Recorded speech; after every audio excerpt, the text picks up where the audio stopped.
Hedgehope Hill is the second highest peak in Northumberland and offers several stunning routes up to its summit.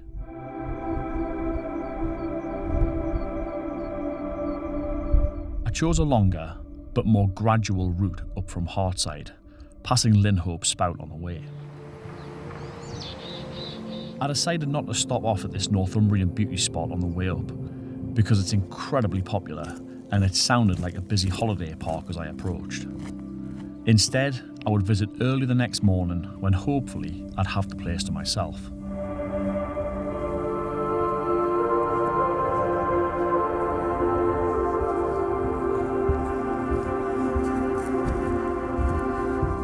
Hedgehope sits deep within the Cheviot range, among beautiful but rugged rolling hills and jagged crags.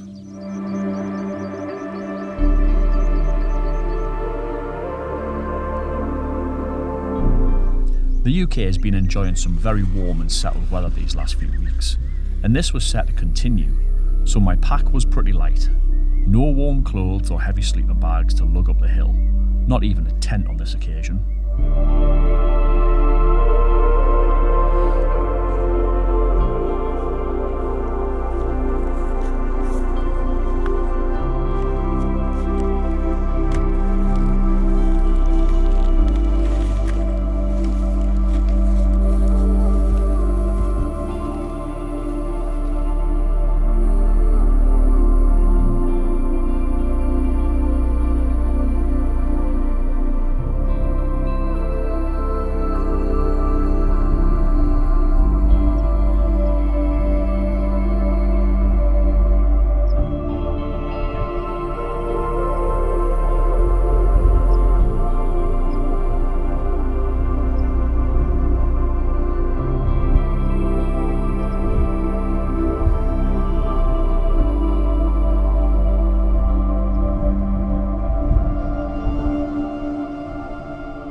From the summit of Hedgehope there is a fantastic view of the highest point in Northumberland, the huge whaleback of the Cheviot itself, at 815 metres above sea level. To the east there are views of Holy Island and the Farne Islands, some 20 miles off in the distance.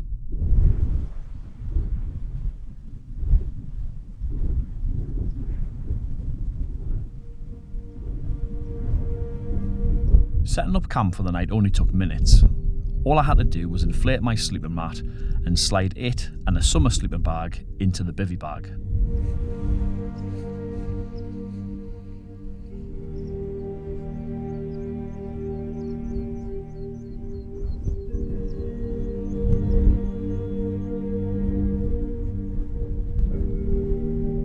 It's not very often that I use a bivvy bag.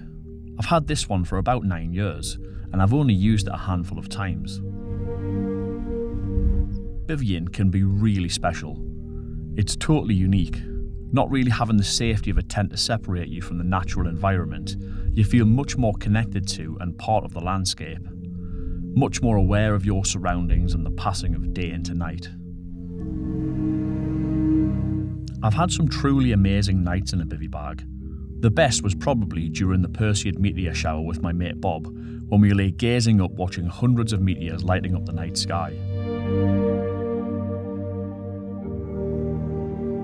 However, I've also had some pretty miserable nights in this bag. Nights stuck in the claggy, cloudy and wet conditions that mountains so often find themselves shrouded in. On these nights, it's something to endure rather than enjoy. This is why the bivvy bag only comes out on nights like this, when the forecast is good, warm, settled and dry. However, mountains are unpredictable things, and sure enough, despite the good forecast, I did have to hunker down inside the bivvy bag during a couple of showers.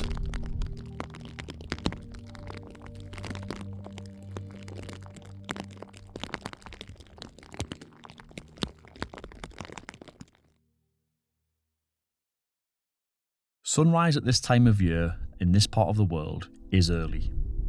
4:25 to be precise. So I was up at 4 a.m. to seeing the start of a new day from my mountaintop perch.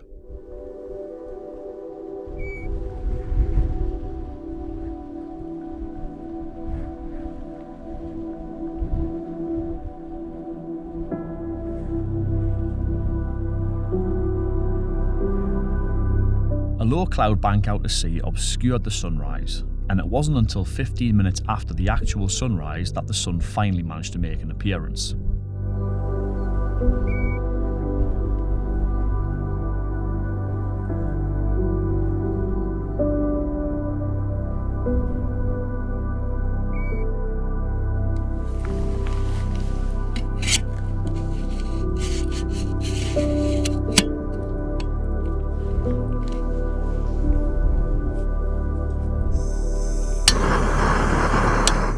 Food was not a fancy affair on this trip. Going high means travelling light, so dehydrated porridge and noodle dishes were on the menu. It does the job, but it's not very exciting.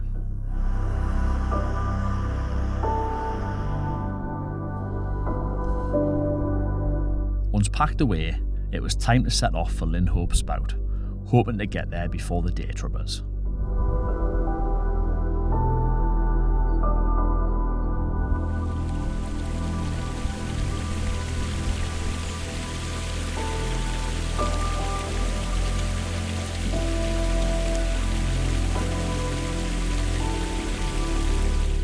Unfortunately, evidence from yesterday's day trippers was scattered about as I approached this stunning little beauty spot.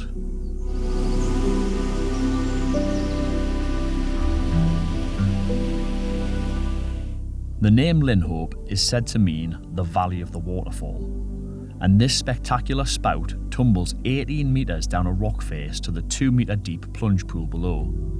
It's easy to see why it's so popular.